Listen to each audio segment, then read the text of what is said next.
네, 목요일입니다. 네, 오늘도 하나님의 말씀으로 우리 심령 가운데 또 새기고 또 하루를 말씀으로 잘 출발하는 복된 시간이 되기를 바랍니다. 기도합니다.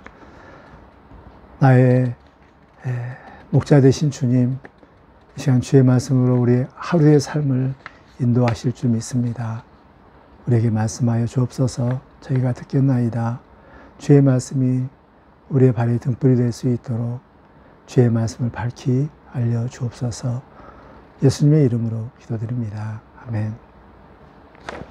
예, 오늘은 민수기 31장부터 32장까지 말씀입니다.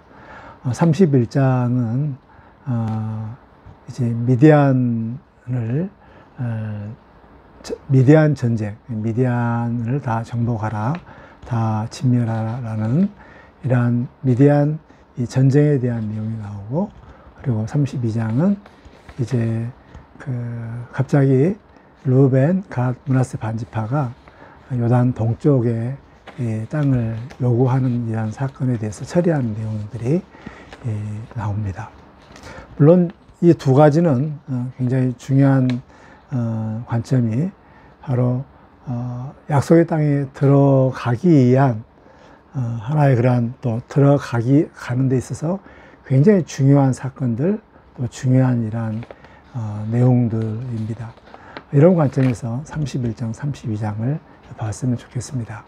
31장은 미디안 족속을 다 진멸하라는 하나님의 명령이 있습니다.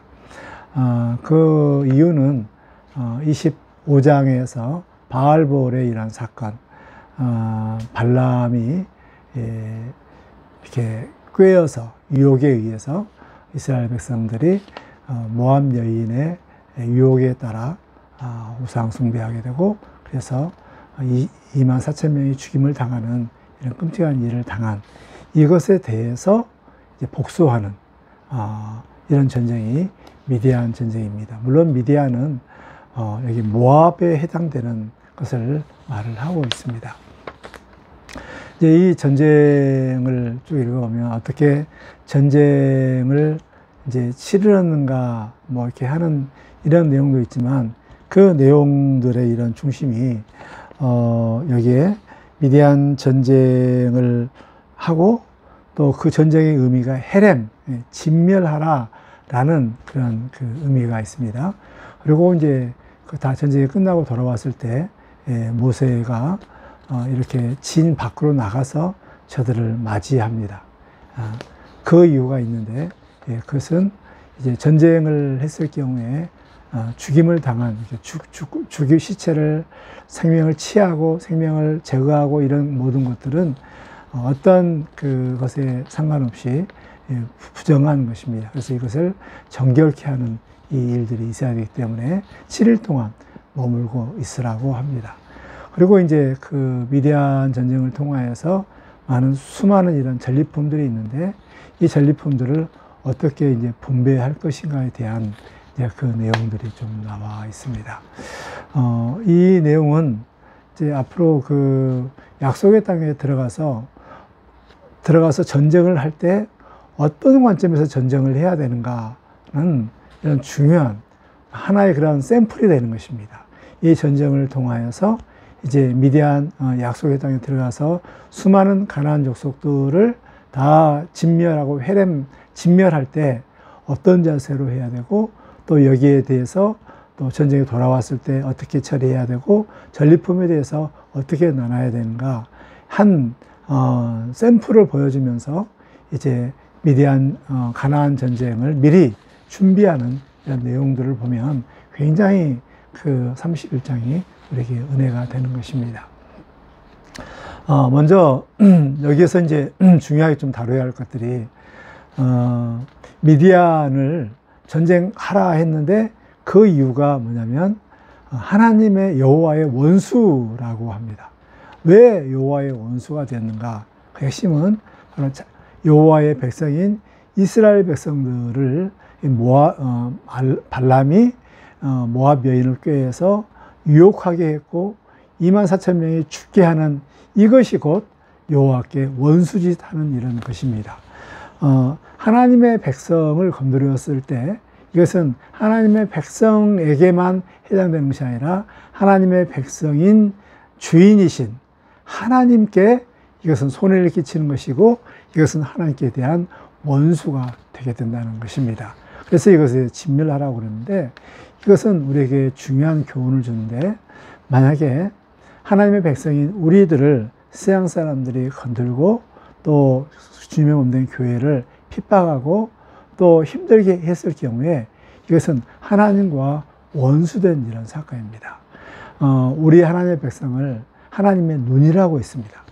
눈을 건들면 이것은 그 치명적인 상처와 또 분노를 가져다 주게 되는 것이죠.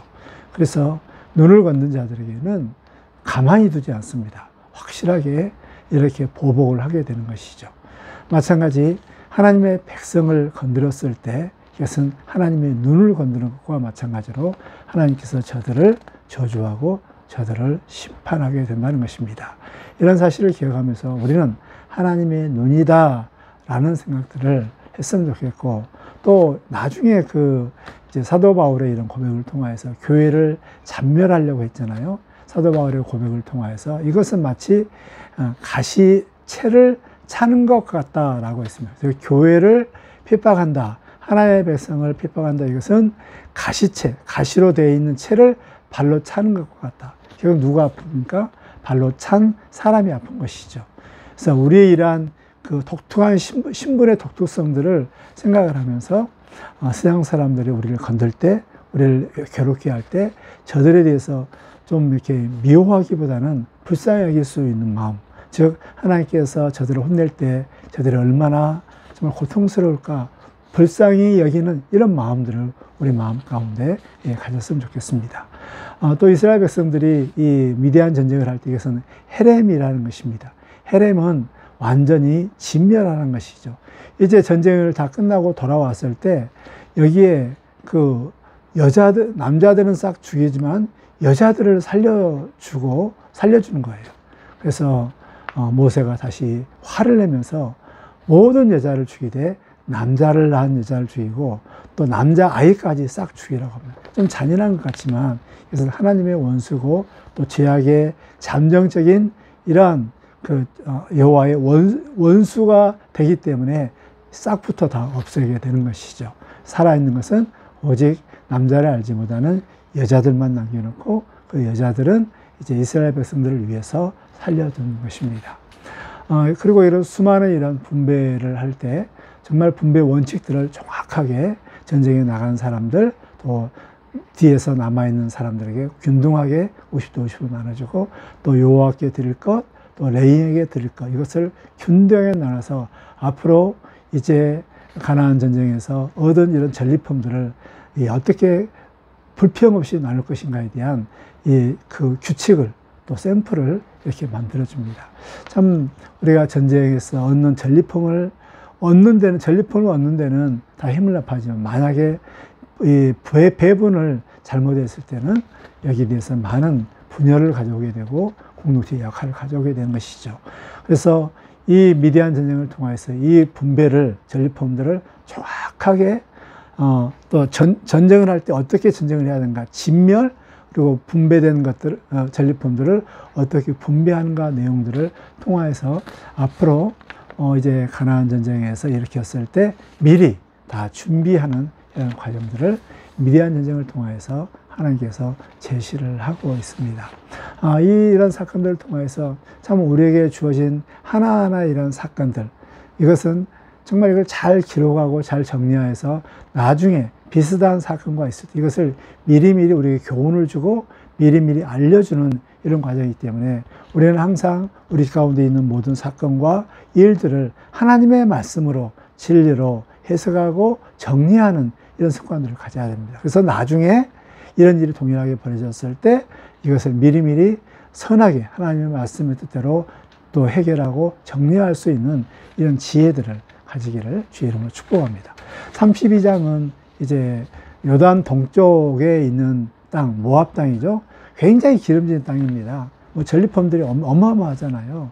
그 목축, 곡식, 굉장히 기름진 이런 땅인데, 이제 그 기름진 땅을 보면서 르우벤, 갓, 므낫세 반지파가 모세에게 와서 우리 요단강 건너가지 않겠습니다. 이 땅을 지금 양들이 너무 많기 때문에 여기에 우리가 지형으로 기업을 우리를 삼겠습니다라고 요청을 합니다. 근데 이러한 요청에 대해서 모세는 굉장히 화를 내죠. 그 화를 낸 요인은 뭐냐면, 만약에 이렇게 이제 저들이 우리는 요단강을 건너가지 않고 요단강 동편에서 산다고 했을 경우에, 그러면 나머지 9지파 반지파는 누가 요단강을 건너서 약속의 땅에서 그것을 다 점령하려고 했겠는가?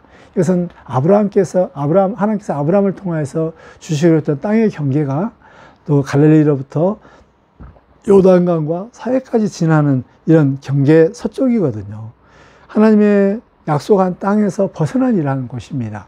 이것은 굉장히 하나님께서 굉장히 약속했던 땅에서 벗어나 이런 것이기 때문에 하나님에 대해서 진노의 이런 대상이 되는 것이죠. 또 진노의 대상뿐만 아니라 또 약속의 땅으로 들어가는 데 있어서 사기를 저하시키는 이런 죄로 인해서, 이 죄는 마치 이제 가데스 바네아에서 너희들 조상들이 보고를 통해서 낙담하게 하고 약속의 땅으로 들어가지 못한 죄보다 더한 것이다 라고 동일한 이 죄를 이렇게 합니다. 즉 약속의 땅으로 들어가지 못하게 하는 죄로 여기는 것이고, 이 죄에 대해서 하나님께서 엄벌한다고 한다는 것이죠. 이러한 일에 대해서 이제 르우벤, 갓, 므낫세 반지파가 이제 다시 모세에게 와서 우리가 그러면 어린이와 또 양의 우리를 짓는 동안 짓고 나서 우리가 선봉에 가서 다 전쟁을 치른 다음에 그 다음에 돌아오겠습니다. 이렇게 약속을 하고 맹세를 한 이후에 이제 모세가 이 땅들을 다 이제 르우벤과 갓과 므낫세 반지파에게 이제 나눠주는 이 일이 32장이라는 이 말씀입니다. 참 약속의 땅으로 거의 가까이 왔는데 들어가지 못한다는 것은 참 너무나도 참 이렇게 안타까운 일이죠. 그러나 이 사건을 하나님의 종 모세는 정말 하나님의 마음을 품고 하나님의 약속의 땅에 대한 소중함과 들어가지 못한 것에 대해서 너무나도 하나님의 마음으로 진노를 한 다음에 이를 잘 처리해서 이제 9지파 반지파도 같이 나갈 뿐만 아니라 선봉에 서서 이 2지파 반이 이렇게 전쟁에 참여하게 하는 이런 좋은 준비를 하는 이런 과정들이 32장의 이런 말씀입니다. 참 하나님의 사람 모세는 위기 이 부분들을 정말 하나님의 마음을 품고 잘 처리해서 모두 약속의 땅으로 들어갈 수 있도록 하는 이런 리더십들을 발휘하는데, 참 이것이 이제 모세가 마지막 이스라엘 백성들에게 참 이렇게 하는 이 사역이라고 생각이 듭니다.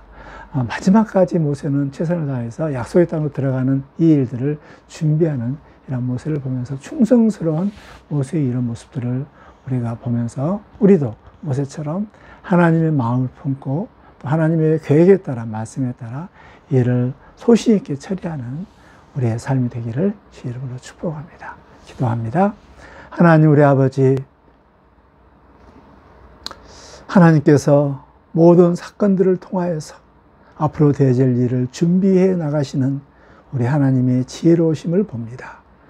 미디안 전쟁을 통하여서 약속의 땅에 들어가 전쟁의 성격과 분배까지 미리 다 준비하시고, 또한 약속의 땅으로 들어가지 못할 사건들을 통하여서 이것을 합력하여 선을 이루어서 선봉군을 얻을 수 있는 이런 지혜를 모세를 통해서 이루게 하였습니다. 우리에도 이러한 지혜를 주셔서 모든 일들, 사건들, 이 모든 것들이 앞으로 될 일을 준비하고 기반을 쌓는 이런 지혜로운 삶이 될 수 있도록 도와주시옵소서. 오늘 우리의 삶도 하나님의 눈으로 주의 말씀으로 해석하고 또 정리하고 또 하나님의 말씀으로 이룰 수 있도록 힘쓰는 우리의 삶이 될 수 있도록 축복하여 주옵소서. 예수님의 이름으로 기도드립니다. 아멘.